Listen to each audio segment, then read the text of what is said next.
وَعَزَّرُوهُ، اور جو آپ صلی اللہ علیہ وسلم کی عزت کریں، توقیر کریں، تعظیم کریں۔ اب دیکھیے یہ باتیں جو آپ کے سامنے آ رہی ہیں، یہ وہ باتیں ہیں جو ہمارا حضور صلی اللہ علیہ وسلم سے تعلق بیان کر رہی ہیں۔ اگر ہم ایمان لائیں گے تو ہم حضور صلی اللہ علیہ وسلم کی امتی کہلائیں گے، اور وہی ایمان تصدیق بالقلب والا، دل کی گہرائیوں والا۔ اب اس کا جو دوسرا تقاضا ہے وہ ہے وَعَزَّرُوهُ، اور جو آپ صلی اللہ علیہ وسلم کی عزت کریں، توقیر کریں، تعظیم کریں۔ اور یہ ایمان کا لازمی نتیجہ بھی ہو سکتا ہے، اس کو آپ کہہ سکتے ہیں جس پر آپ یقین رکھتے ہیں، جس سے آپ والہانہ محبت کرتے ہیں، جس کے آپ نقش قدم کی پیروی کر رہے ہوتے ہیں، اس کی عزت بھی کرتے ہیں، توقیر بھی کرتے ہیں، تعظیم بھی کرتے ہیں۔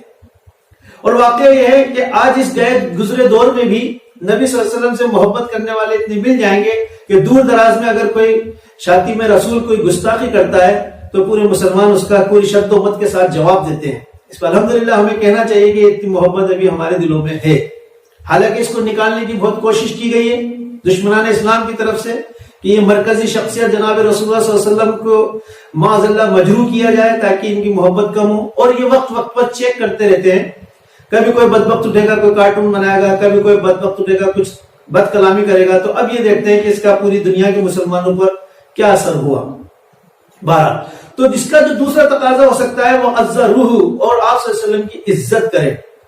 اچھا، اب یہ جب آیت جب نازل ہو رہی تھی، یا جب معاشرے میں یہ آیت گردش کر رہی تھی، اس وقت پورے صحابہ اکرام کی ایک ٹیم وہاں موجود ہوا کرتی تھی۔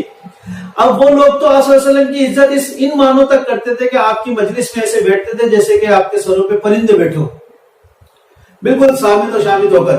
لہذا آج اس آیت کا ادراک، اس لفظ کا ادراک آپ پہ اور مجھ پر کیسے ہوگا، اسے ہمیں سمجھنا ہوگا۔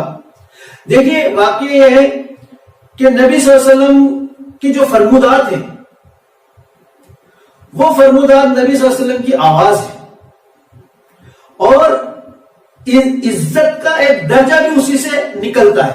دیکھیے اسی سورہ حجرات کی آیت نمبر 2 میں اللہ تبارک تعالیٰ نے فرمایا یا ایھا الذین آمنوا لا ترفعوا اصواتکم فوق صوت النبی ولا تجهروا له بالقول كجهر بعضکم لبعض ان تحبط اعمالکم وانتم لا تشعرون۔